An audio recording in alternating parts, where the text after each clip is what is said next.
On anything in life takes 10,000 hours for you to be able to start contributing to whatever it is that you're doing. Because basically that is the time it takes for you to say like, I think I can do this better.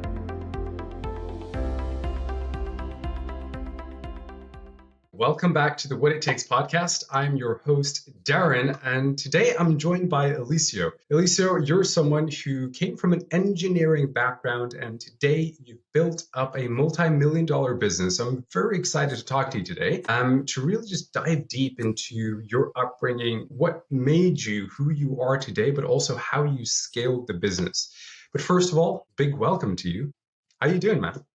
Thank you. Hey, Darren, thanks. First of all, thanks a lot for the invitation. Read about what you do, and it's, very interesting. I applaud you on all your efforts. Thanks for the invitation again. Absolutely. So why don't you give the audience a little bit of an introduction in terms of what is it that you do today? What is your business? What's your company? What do you do? Sure. So Adaptive Companies it's a group of companies operate basically in the North America market. We do automation and controls. We try to cover all the automation and controls aspects of the business. So we have a software that does multivariate model-based predictive controller. That's how Adaptive really started. It started to try to solve very complex controls problems. We also do what we call in the business regular system integration, which is programming computers and PLCs to automate manufacturing processes. We also have a division that deals with machine vision and robotics. And then we have kind of like supporting groups that, we have a electric panel business, and then as well like a mechanical group. That all of this are just businesses that support the effort. We're 100% concentrated on the industrial automation world, if you will. So Adaptive, the story I'm not the founder of Adaptive. I came probably after 10 years that it was when it was founded. And basically the purpose of Adaptive was really the advanced controls part. We have a software that is called Quick Study that kind of like analyzes your processes, makes a mathematical model, and can control that. It's a very niche you need to be wanting to control things very, very tightly. And, when you hear like very niche, long, sales cycle, that kind of like translates into it's hard to sell, right? You need a very sophisticated customer to buy it. They have to have an automation platform already in place, and so on and so forth. I think when I started in the business, Chetan Chatani was running the business, and he's a very astute businessman. And Chetan, saw that the need to add other things to the business to just help with cash flow, right? So when we started doing just regular, what we call system integration. So PLC programming, computer programming, HMI, just to add, those things are easier to sell to, you don't need, a very sophisticated customer to sell. So that's how we started growing. Just to give you an idea, when I started, Adaptive was somewhere in the, $500,000 a year. I remember, 500K, yes. Something like that. Yeah. Right. We are now about, the official number. It takes all of this month, the month of January, to kind of like, calculate all that. But we're probably somewhere between, 35 and $40 million in sales. We have offices here in the DFW metropolitan area. We have an office in Guadalajara, Mexico, and we also have an office in Calgary, Canada. Yeah, that's incredible. Before you continue, just to make sure that I also follow along here and all the listeners. So the company, really, what you do is you create the software for the automations within the manufacturing line and maintain that, just very simplified, essentially. And then you have support systems that all help make that go around. And exactly. Yeah, and then so because you're the CEO, you came into this business and it was doing, around 500K you're saying at the time, Hmm.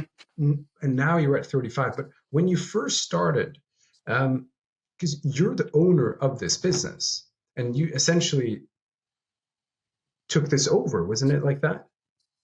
I did not immediately. Chayton in the beginning, I think his purpose was always his exit strategy was to sell the business either to me or to whoever wanted to buy it. He had a life changing event to where he had a what it looked like a problem that his family had for several years to where like he couldn't be uh, uh, stressed. Otherwise, he Mm, could die of a massive heart attack, right? So mm, running a business is not for the faint-hearted. So his whole yes. perspective changed, Yeah. and basically he approached me and he said like, hey, are you interested in buying my shares?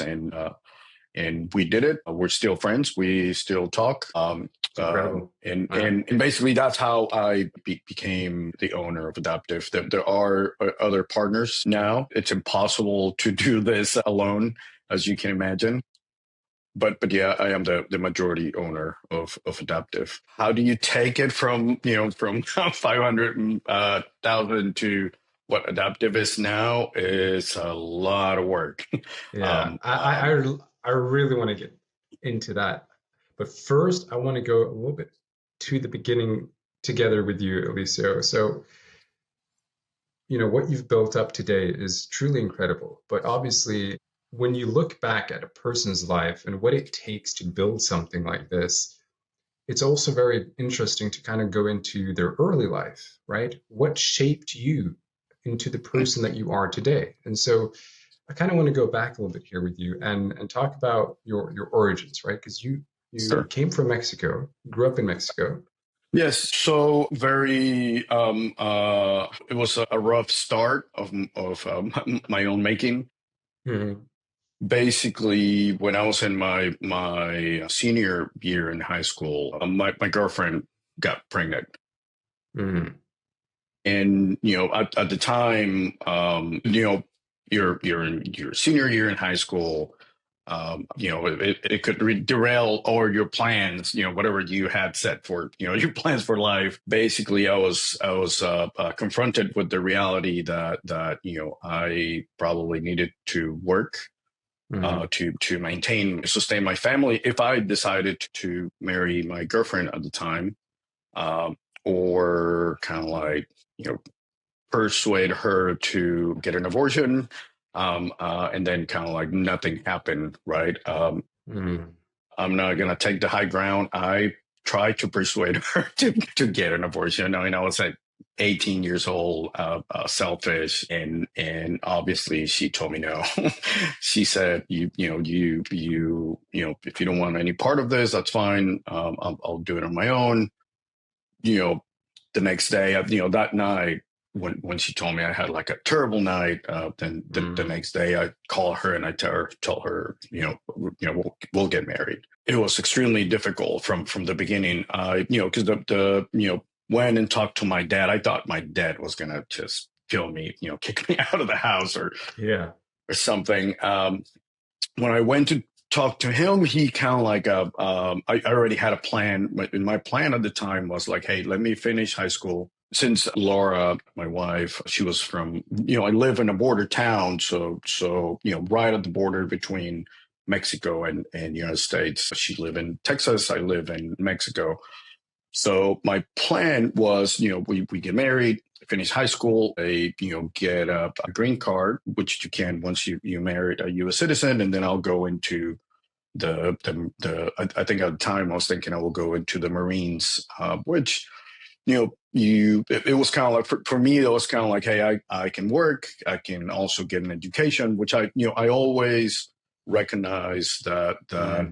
the way out was to get an education. Yeah. That unless you come from money, that's the only way. At least it was the only way for me.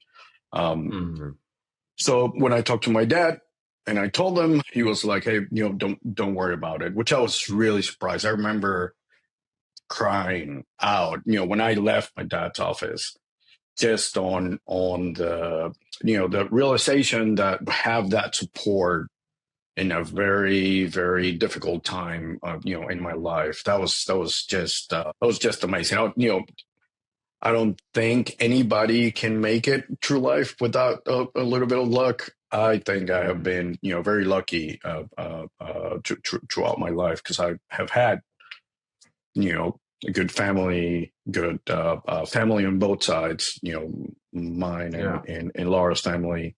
Um, Good, which is a great support system, right? Mm. So basically, my parents and Laura's parents supported us throughout. But basically, the plan changed, and my dad said, "I'll pay for you to go to college, get an education." I ended up going to school in Monterrey, Mexico, and I always wanted to be an engineer. Okay. Why? Where did this I passion come from? I was good at math. Uh-huh. So math has always been kind of like easy for me. I Yeah. was terrible at like memorizing things. I'm still are. I cannot memorize things, but Yeah.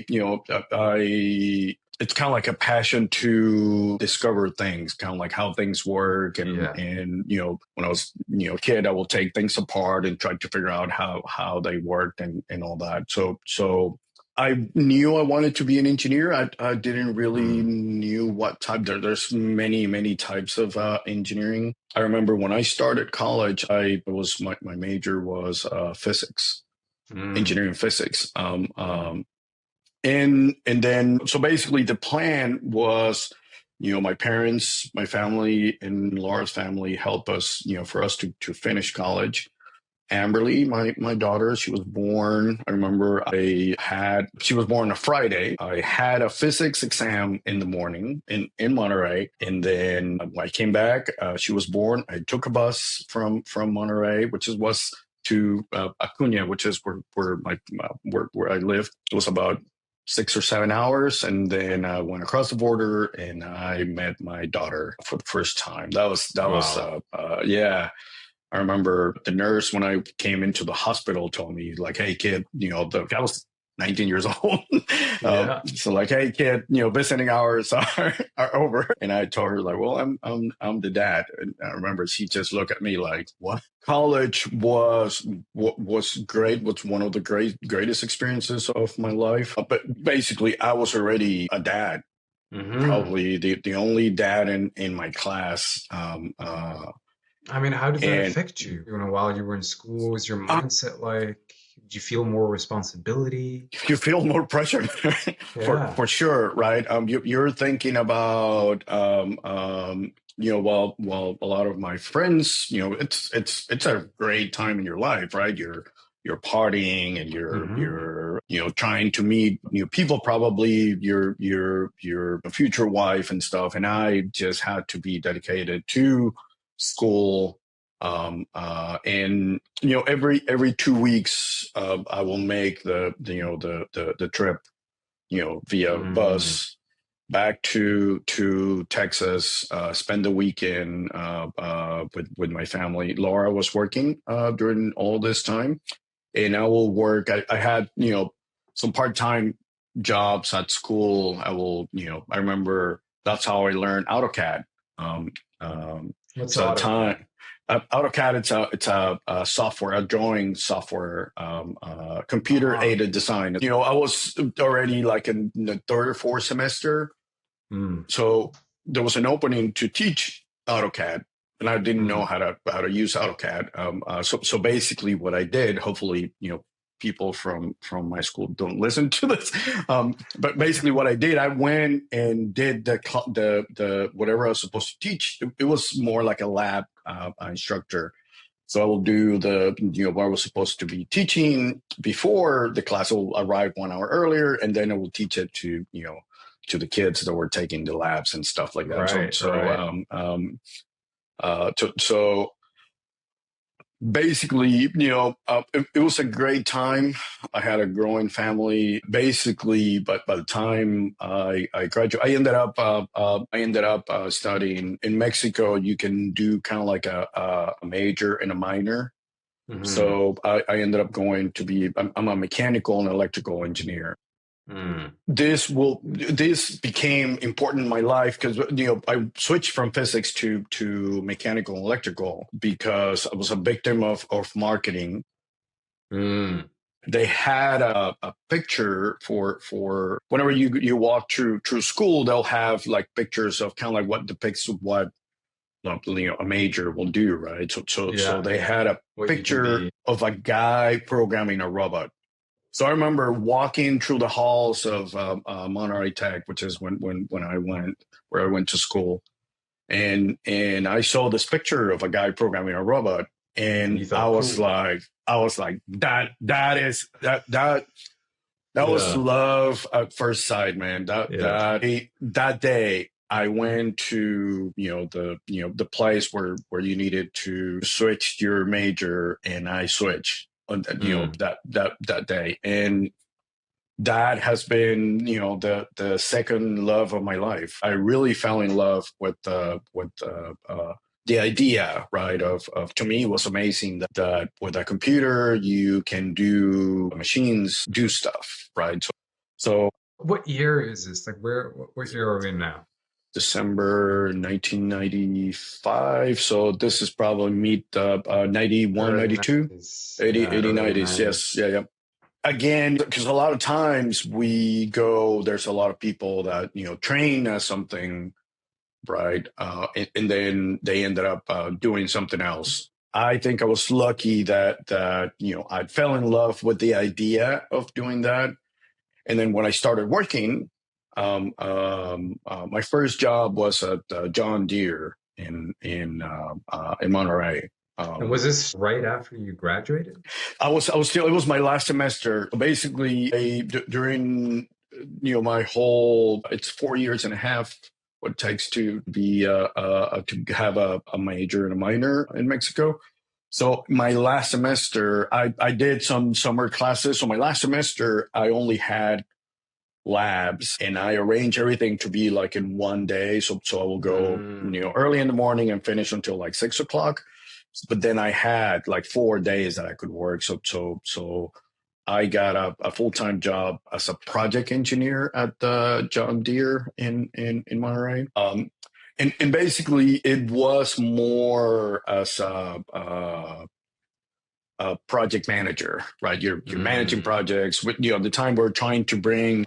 John Deere had done a joint venture with Hitachi in Japan.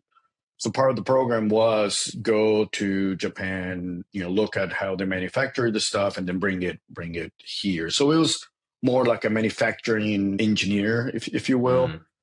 It was not my passion, but it's like, hey, you gotta get a job, right? I got you. I had my daughter. Family, yeah, She family. was already 4 or 5 years old. So, but I had the opportunity to move to Texas and work on a small startup that was doing industrial automation, right? Mm. And I just, to me, it was like, okay, that's it. So I quit. I remember when I quit, my boss at the time told me, if you quit, you'll never get a job here in Monterey. Oh so, wow. so I And was like, that was at the John Deere. that was a John Deere, yeah. Yeah, And I didn't care. I was like, yeah. goodbye. You're like, I ain't coming back. I got a family in Texas, so I'm done. yeah. I was at that startup doing basic industrial automation projects. The border towns in Mexico have a lot of maquiladoras, and the maquiladoras is basically you're trying to do manual labor.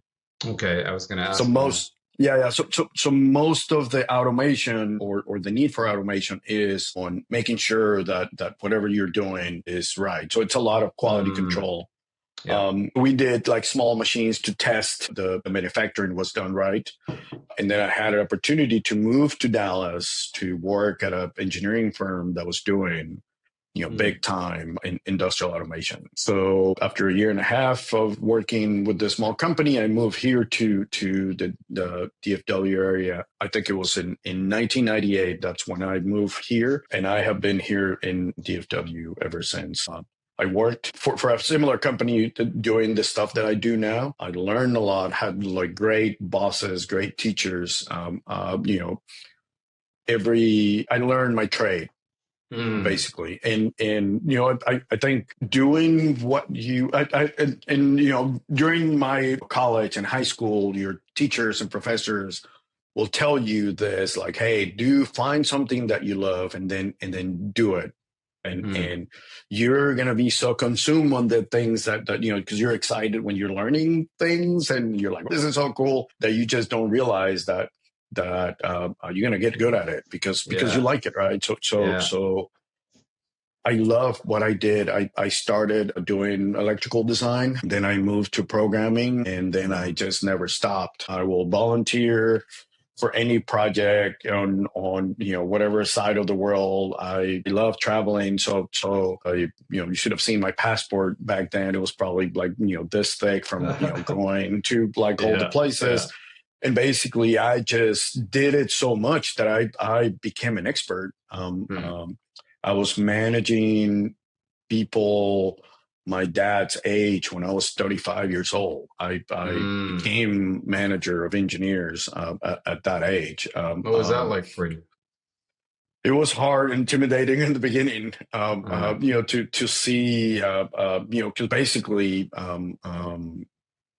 you have to tell a guy that is your dad's age what he needs to do. Yeah. That's extremely difficult. And basically, I became an expert because I liked what I was doing, and I was just doing it all the time. I just realized that what I thought it will be simple was not really simple, and I had become an expert at the things that I was doing just because I'd done it so much, right?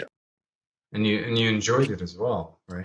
Yeah, and so basically, when thinking back on the advice of your teachers and professors, you're like, you know what? You're doing it, so you don't realize that you're doing it. But that was the special formula. Right? I fell in love with the idea, and then I got lucky enough to where like I was doing that idea, right? Doing it every day to where I still to this day. To me, I only work when I have to do expense reports, basically, which I hate. Yeah. Right. But how do you know what you like? Is it just that you're drawn to it? Is it a certain feeling you get? How do you know that you really like something? I think it was similar to when you look at somebody that you like. When you to me, it was the same feeling that when you meet your future girlfriend or when you meet your future wife, it was like that. It was that like I just knew, right? It's one of those. I don't know if you ever seen in a movie where like guy says like that's gonna be my wife. I was so certain that I love that there was no question. And I tell my kids, if you have questions, that's probably not it. Yeah. Right. It's hard to describe. In my case, it turned out to be, something to do with engineering, but I feel like, and I've seen that it could be that you're selling tacos on the street and you're just passionate about it and you love it. And you can tell people that enjoy what they do just because they're it's different. It's not work, whether you're an auto mechanic or you're selling, tacos or coffee or it doesn't matter. I don't know if you ever had that experience. Like if you go to a Starbucks and you see like a barista that really enjoys what he does. They have a different energy to them as well. Exactly. Right. Like man, they had like 6 cups of coffee before they started. Stuff like that. Yeah. That's interesting. Hard to describe it. More like love at first sight. I will I would say I it. mean, I know that, the reason I asked this is because just by speaking with a lot of entrepreneurs and engaging with a lot of young people as well who want to achieve something more, right? Who want to build a business. A lot of them, what I realize as well is that very often young people today are very motivated by external rewards, right? Money, Mhm. status, all these things. And then but that doesn't really give fulfillment, right? I mean, when you go through the trenches, when it gets tough, what's really going to drive you, right? What do you like? Because when you like something, that's when you really spend a lot of time with it, and you don't really think about it like you're talking about, right? You just do it. It's fun. It's like you like this, you want to learn, you're excited about this. And so, how can someone figure out what they like? And now you're saying that, really it's just a feeling you get, right? Like you interact with different things, and that thing really piqued my interest. I like that. That's the love of my life, or that kind of vibe. I have seen it to where I don't know if you ever been around somebody that it's really cooks great food. Oh yeah, yeah. And They're really I like cooking as well. right. So you're really passionate, and you taste the love Hmm. basically. That's what I tell my friends when I cook. I said I cook with love. Exactly. So I think if you translate that to any trade, whether you're welding, Mm. whether you have to love it. Otherwise, it's just a job. And I've tried to understand it better. So, for me, the thing that makes a lot of sense in my head is you also enjoy the things that you're good at, because the things that you're good at, you most likely done over and over again. But why then would you do them over and over again unless you're forced, of course? But like typically it's voluntarily. It's like, oh, I enjoy doing this thing, so I'm going to do it, And for people to identify that, like what do you enjoy doing, that you're currently not making a lot of money with? Is there any way you can make money doing that thing? Is there a career here? Is there some sort of profession within that where you can use these set of skills that you have? And for you, you mentioned that at a young age, you enjoyed, picking things apart, building them back together, looking at how it was built, right? Engineering, the math, all of this. And that's how you knew, and you just kept at it. So you were good at it as well, right?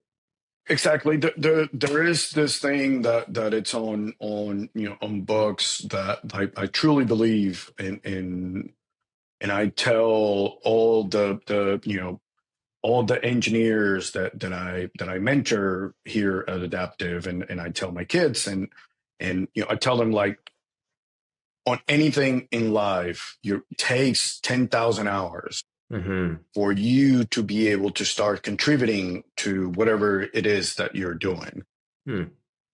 The faster you do those 10,000 hours, the faster, because basically that is the time it takes for you to say, like, I think I can do this better. Hmm. Before that, you have to put up the time. Yeah. There's no, and if you and it's the same. I think it is exactly the same if you're playing soccer, if you're playing tennis or baseball, or doing engineering. So for you to get to go through those 10,000 hours, and it's 10,000 hours doing this stuff, it's a lot of work, right? It's a Yeah. lot of effort. So if you don't like it, if you're driven by other external, like, hey, I want money, I want fame, I think the first obstacle you have, you're just gonna quit. Um, Mm. um, so I think that's why it's so important. Like my professor told me when I was in college, do what you love, and you're gonna be good at it. Try to be the best in the world at whatever that you're doing, Mm. and then money will follow. Don't put money before trade. Yes. So if I was, I'm no expert at all. I'm just kind of like trying to tell you how I played the game, and this is what I learned from the game is.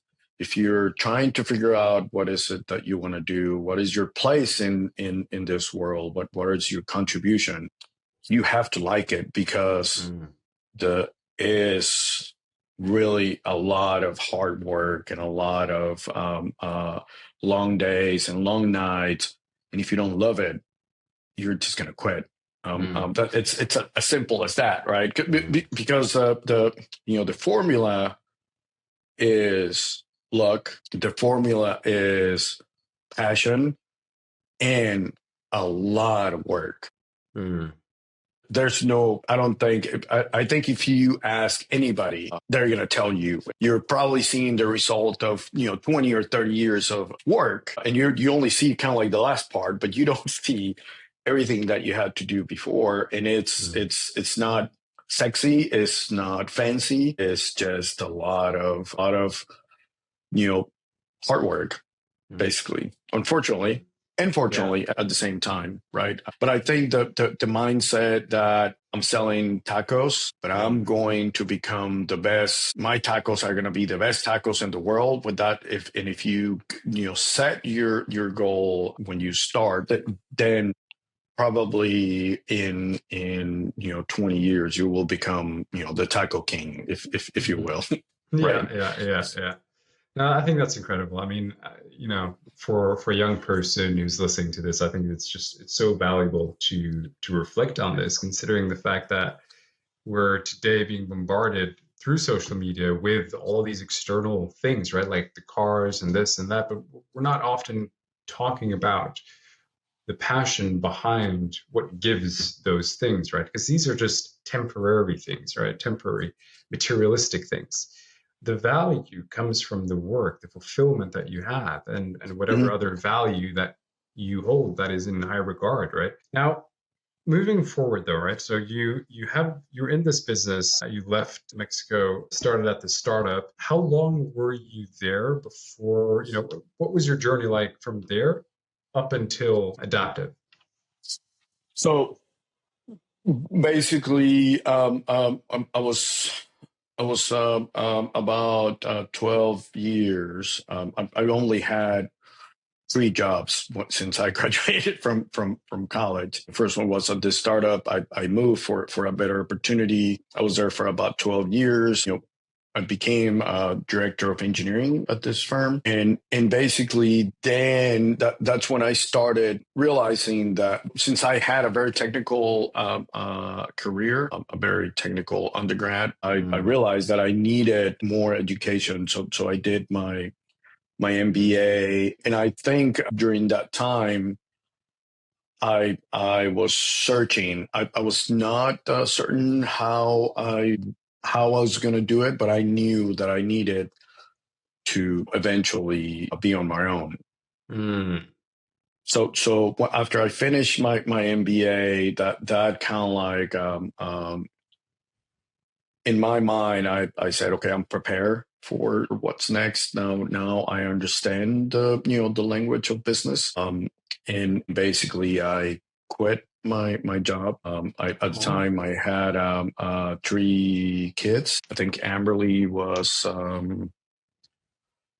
probably 12, 13 years old, and Zach and Diego were probably 4 and 5 years old. So three kids. I cash in my 4K. I remember my financial advisor told me I was making the biggest mistake of my life, and basically I started my own firm. I got sued by my old employer. Then, because of relationships that I had, Adaptive knew somehow that I had left, and we started talking. And then I became a partner at Adaptive, and then I have been here ever since. I'll probably retire from Adaptive when when they kicked me out, when I can't contribute. So that was kind of like the journey. I remember Laura at the time told me it's a huge risk, right? I mean, leaving that job, right? Yeah, it was a really good job. I mean, I was making good money. I had insurance, which is important when you have a growing family. And I think Laura understood the risk. She knew it was a huge risk. I think one of the flaws of entrepreneurs is that they're really, really, risk takers, and a lot of times we don't measure what could happen if you fail, until you do. But I think I remember what she told me. She said, you know what, let's do it, because if you don't do it, I feel that you're just gonna be frustrated for the rest of your life. So we did it. I remember at the time I prepared, so I cashed in my 401k. My dad was a doctor, so I went to my dad and he gave me medicine for the whole year in case, for kids, like, antibiotics and all the stuff that you will think that you will need. And the plan was, if something really bad, because I couldn't afford insurance, I Yeah. couldn't afford to buy myself insurance. So we did it like that for a couple of years. It took a couple of years for me to make enough money to be able to buy insurance for my family. What was the, real quick though, before, because I want to talk a little bit about scaling adaptive, but what was your mindset like when you said you were going to start for yourself, right? What was going through your head? What pushed you? Because that is, yeah, your wife mentioned that you might regret this if you don't go after this, but I'm curious to know a little bit more about the mindset behind the decision and made you quit and start for yourself. Very entrepreneurial, right? I think it was a conviction that I could do things better. Mm. That this was my calling, and that it was the right time to do it. I felt that I was prepared, and it was kind of like, if you relate it to soccer, right? You've been playing on the minor leagues all your life, and then you're like, okay, I'm ready. I can play with the big boys now. I was certain. Now, thinking in retrospect, I'm like, I just had no idea, right? I think it was this drive. I think I got bored with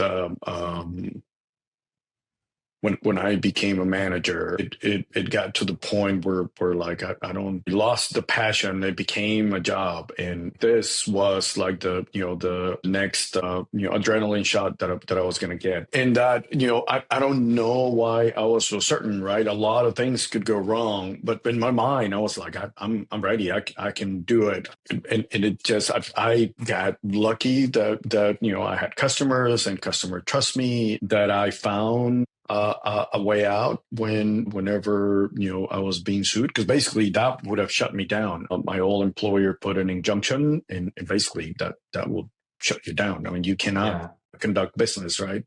because that was like what happened, if it's okay to go into this, but like there was something about clients, that they felt like you were Yeah. But compromised. I I took some of their clients. I didn't feel like it. So it was Yeah. that, right?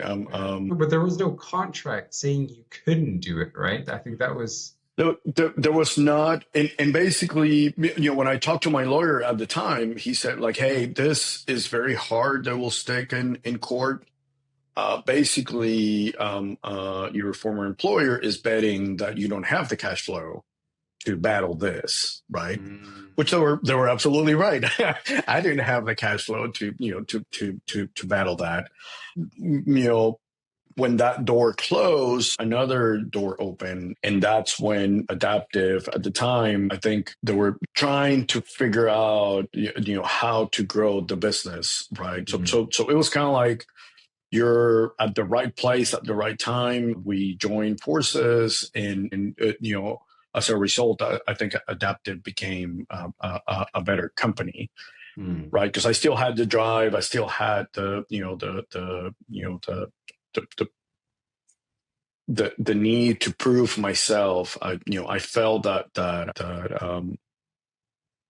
I wanted to do things on my own. I always hated the you hear in like industry, our customers, and also I had to lay off people. I wanted to say like, okay, if I fail, I wanted to be because of me. I was Mm. in charge of the boat. I was making all the decisions, and if we sink, it's because of my fault, right? Yeah. So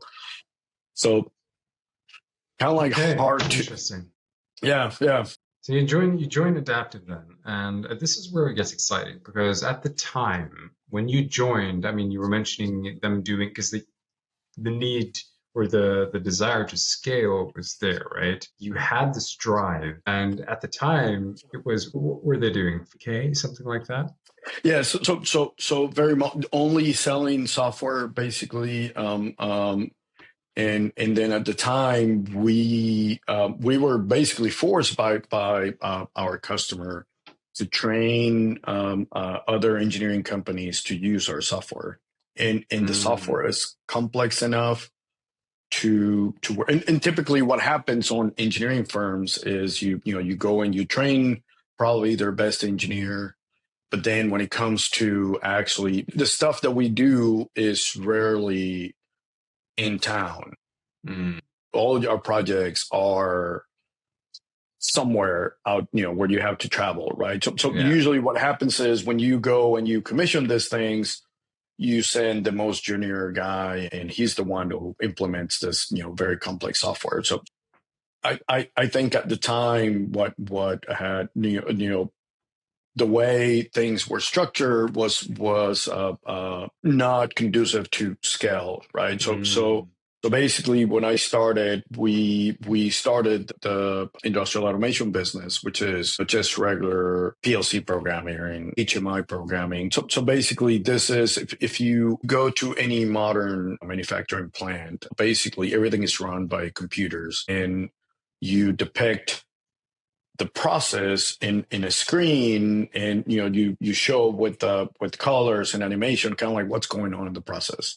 If Mm, a motor is on, you put a certain color. If the fire is on, you put like a little flame that it's showing there, so the operator understands that decisions that the software is making. But the idea is that it's, especially in complex processes, the idea is that the computers are going to make better decisions that we are, because there's a lot of things going on, right? mm, A lot of things that happen right now, and you don't see the effect until later, right? And we're not very good at doing that. Kind of like, something happens, and a lot of times you want, like, okay, I kind of like when you're taking a shower, right? You open your the hot water, and you want to, that hot water to come out at, fast as possible. So we started providing those services and then we just started growing.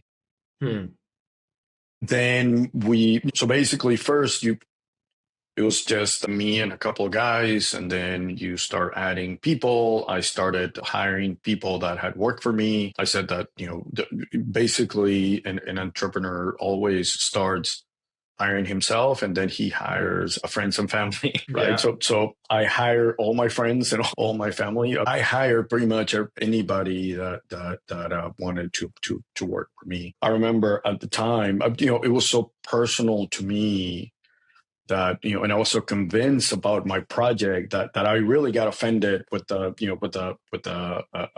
engineer that I had hired at my previous company, and he just told me, like, look, man, you just started up. I'm not sure that, this is a good decision for me in my career. And I was like, what are you talking about? Like, how can you not see the dream, right? Then you understand, right? Like, yeah, that's a very risky, you know, change. Yeah, yeah, So, yeah. I think the reason for the success is, attention to detail, very customer centric, be able to deliver a superior product or Yeah. service, right? So, in that, I think we started doing that, right? Mm, I think everybody has to understand that the minimum for you to stay in business is you have to provide good service and good product. yeah. if you want to transcend, if you want to grow, you have to be excellent. There's you got to do it better than the guy Everyone next else, door, right? right or right. Competition. And Mm. I think the what's really truly amazing about having a business in the United States is that you're truly competing on a global scale. If you're competing against the best of the best, right? So because everybody wants to do business here, or when you're doing business outside, you're competing with with the best, and that makes you better. Yeah. Competition is good because it pushes you, right? Yeah, of course. So you start seeing what others are doing, and then you have to deliver you have to be excellent, right? And excellence takes effort. Excellence is hard. Excellence is so we just started growing, right? And when you grow, the most difficult thing for an engineer and for an entrepreneur is to let go. So because you feel that you're the only one that can do it the way you want. So and let go in sense of like control, right? Right. Because in the beginning, when you're a small firm, the entrepreneur is everything. You are sales, you are shipping and receiving, you are engineering, you are design, and you are your marketing department. So you're doing everything. There were some things that were easier. You're the accountant as well, right? There were things that were really easy to let go, like things that I wasn't passionate about. Right. Those are the easy things. Accounting, who cares? Marketing, right? Like that's engineering and kind of like the process of understanding a project and doing it and this is my baby, right? Now I'm gonna have to trust somebody else to put the same effort and care and drive for excellence to do the same. That was the hardest thing to me. But I realized that if I didn't do it, it will be like the person that never lets go anything. So you'll never grow. Basically, the company will be at your capacity. And that's very obvious. Yeah. Because if you're touching everything, you can only sell what you can sell. That's it. You will never grow, right? So I think that was somewhere about the $4 or $5 million mark when I was like, okay, I need to start doing other things. I think I was still very involved in doing projects up to probably the $10 million mark, but then it became evident that because of me doing projects, I enjoyed doing them, right? So I was very happy, but then I had other responsibilities. Right now, you're responsible for more people, more. So became apparent to me that if I wanted to grow, it had to be a different mindset. It's not the founder, it's not the entrepreneurial spirit. You have to become a manager, right? Which is very hard for people like me, because we hate I hate the details and I never had a business plan. Never put one on paper. The business plan wasn't in my mind with all the stages and all the, if you can ask me, I knew kind of like, okay, when do I go from this to step for the next step and all that? It's all in my brain, never on paper. But as you grow, you have to recognize that it's a completely different person. And that's why some entrepreneurs choose to hire a very good manager to run the companies, right? You see it, you probably can see it at Google, where the founders are like, hey, we are better at computer science than managing a multi-million-dollar company.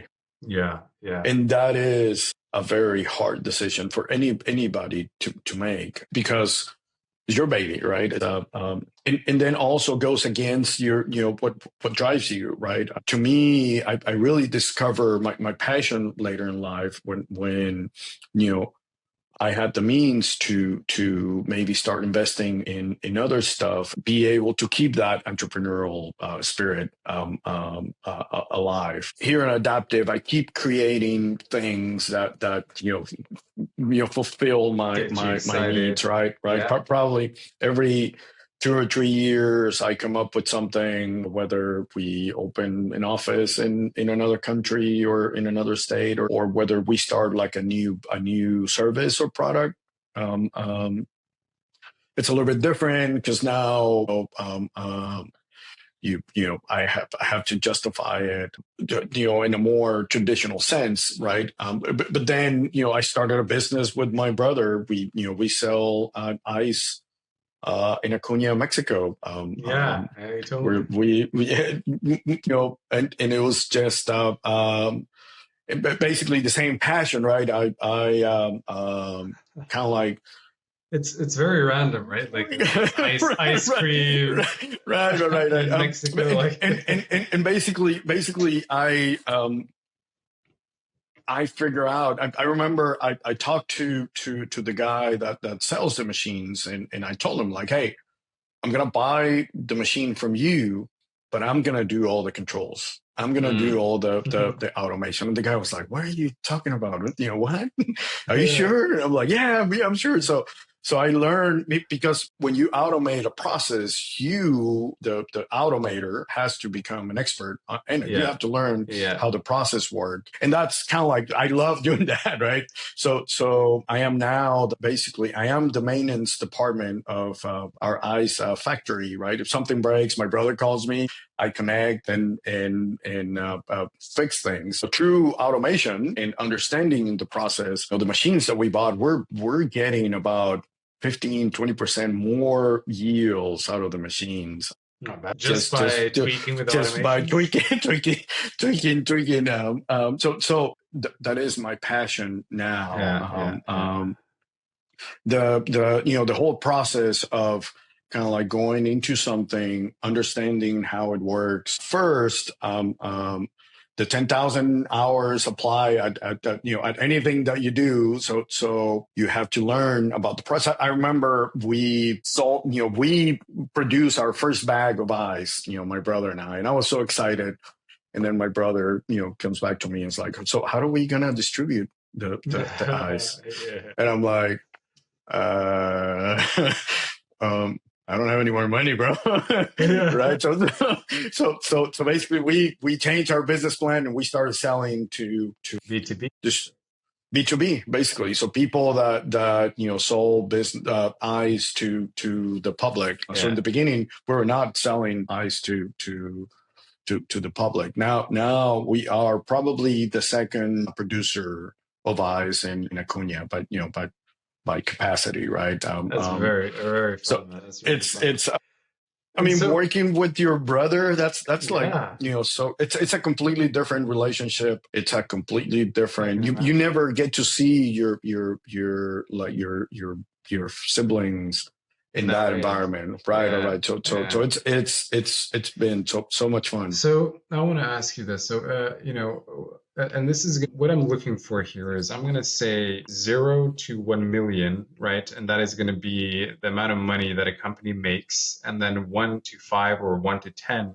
And then I would like you to think about one thing as a business owner that is important to think about when wanting to scale or when you're at least in that position. So, for example, or 0 to 100,000. So when you go from 0 to 100,000, I would assume it's the basics, but what is important there? 0 to 100,000, couple of traits or skills or things that are important there. I think on the early stages of any company, the most important person is the founder, the entrepreneur. And at that stage, when you're at that stage, that person drives everything. It is the center. I compare that to like a kid. So whenever an enterprise is born, it needs, just like when a kid is born, it needs 120% attention of the parent. So you are the parent, and you are going to drive everything, like every facet of the enterprise. You are everything, because first, you can't afford to hire professional people to help you in the different things. So basically, in the beginning, you're it. It's you, right? Maybe you convince your wife to help you. Maybe you convince. Maybe you have a business partner that could also help. But it has to be clear that the first stage is, it's a little baby. It's a newborn. So time, just time and a lot of work is really what's required, and just Basically, hyper-vigilant. yes. And And then be from prepared to do everything, right? yeah, Because you can't afford you can't afford to hire a shipping and receiving person, right? yeah, You yeah, can't afford to hire an accountant to do invoices. You got to do it all, right? yeah. And then 100,000 to 1 million. So when at that stage, then you need to, now you can afford help, right? And I think that you need to let go of the things that are not important to you, but the core product of service, which I'm assuming you have to be really good at. You're still it. You're still making all the decisions. You're still making all the drive. You're still the drive of it. You're kind of like letting go of the things that are taking time for you to perfect your product or service. So Delegation. a little bit. I wouldn't delegate your core product or service But at keep that the core. stage. Right. Because you need to, it needs to get better, right? Maybe at that stage you might think about another service or another product. It might be a little bit too early, but if you're saturated with that, and you see that you can't grow anymore, then probably think about something else where you're still extremely involved. I think all the way to 7.5, 10 million. That's when you have to let it go. Okay, and then what about, okay, so what about from 10 million and upwards? So at that stage, now you can afford accountants. Now you can afford shipping and receiving. Now you can afford. So I think at that stage, once you start having more people in the enterprise, then your focus has to switch from you have to find somebody that you trust, and you put it in the core to maintain the product and service. But then you have to start thinking about the processes, because as you start adding more people, then it's not only when you're small, everybody understands the mission and the vision and your goals. It is harder to do when it is easy to do it when there's like 5 people, and they you talk to everybody every day, and everybody kind of like understands, and if everybody understands when everybody got involved when you were quoting something, everybody was happy when you got the project, and everybody understands what the project is about.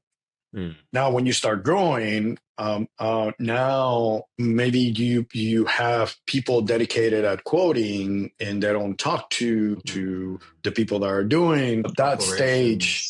Right. At that stage, you need to start thinking about, okay, what are the processes that I need to start developing. It's what is the foundation? Do you need to start thinking about foundation for the business? So this is the time that you have to become a manager, right? You have to invent the processes.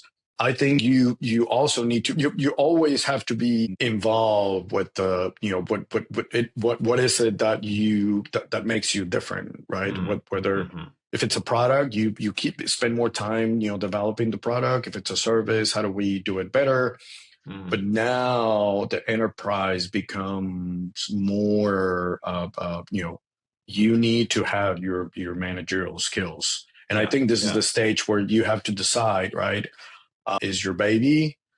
Do you have the passion to come up with all these processes, or do you just hire somebody that can do it and then you do Mm. it? What is it that you like doing, right? It is a completely different mindset and a completely different company. What it took for you to get from early stage to 5, 10, it's completely different. That the stuff that you need to do from 10 to 20 to 20 to 50 to 50 to 100, right? It's and you Because have to it understand changes. Yeah. it, Changes. it does, right? It's a completely I different think thing, I, right? I think I heard I don't know, I think it was I don't know if you know who this is, Alex Ramosi. Guy Uh, on YouTube has his business acquisition. But in one of his videos, he mentioned that systems often break or like business processes when you scale them past like 3x or something like that, if I remember correctly. But essentially, like if you're doing 1 million and then now all of a sudden you're doing 5 million or 4 3, you need to change, in terms of the scaling process. You need to look at, are you still able to scale in the right way? And right. so, And and throughout I was fortunate, I was lucky, that I had good mentors. But Chayton was a good mentor to me, mm, as a CEO. But he left too early, right? mm, So I had to learn kind of like on my own. So I have always you never stop learning, right? So I have mm, always seek knowledge through education. I have gone back to learn.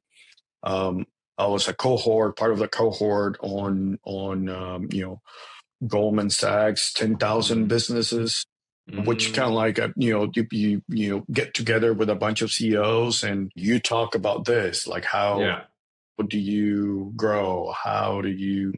Then I went to Stanford with a very great program created by Dr. Porras at Stanford, which inspires Latino business owners to scale. So, you spend 6 months, a couple of visits to Stanford, and they show you all the theory and what the business community mm, does. So I think you have to be prepared to learn. I think what I've learned constantly, you have always, if you don't stop learning, your business is going to yeah, become yeah, stagnant and you're going to die. yeah, So basically, always, I feel like I seek wisdom from right, whatever I can get it, right. So it's, yeah, yeah, and I think you have to be prepared to do that, to put the time and to put mm, to go back to school. You can learn. I feel like the job of a manager, an entrepreneur, your job, it's very simple. mm, You have to create value and you have to minimize the risk. mm, It's a very simplistic way of seeing what is it that I do, but that it is basically what any CEO, any founder has to do every day. yeah, yeah, Create it. Is a company better than that today at 5 o'clock in the afternoon that it was yesterday at 5 o'clock in the afternoon, right? yeah, yeah. I have so many questions that I want to ask you here, but I got to think about time as well here. Sure, I have one final question for you, Eliseo. of course. What does it take to succeed? We've touched on a few points here, but if you have to summarize it, what really does it take to be an entrepreneur and succeed with what you do? I do believe that you have to find something that you love. Mm, That should be your first goal. What do I love? What am I passionate about? And then strive to be the best in whatever you're doing, the best mm, in the world, right? Even though it looks like a gigantic goal, I think if in your mind you're like, how do I become messy? mm, Right? How do I, and you can read and you the guy shows up. Even now, the guy shows up at 5 o'clock in the morning to train, right? Because he loves what he does, right? You have to. I think what I have seen on is that if everybody that I've known that it's on a leadership position is they read a lot. You have to, to me, you have to be a voracious reader, always open for.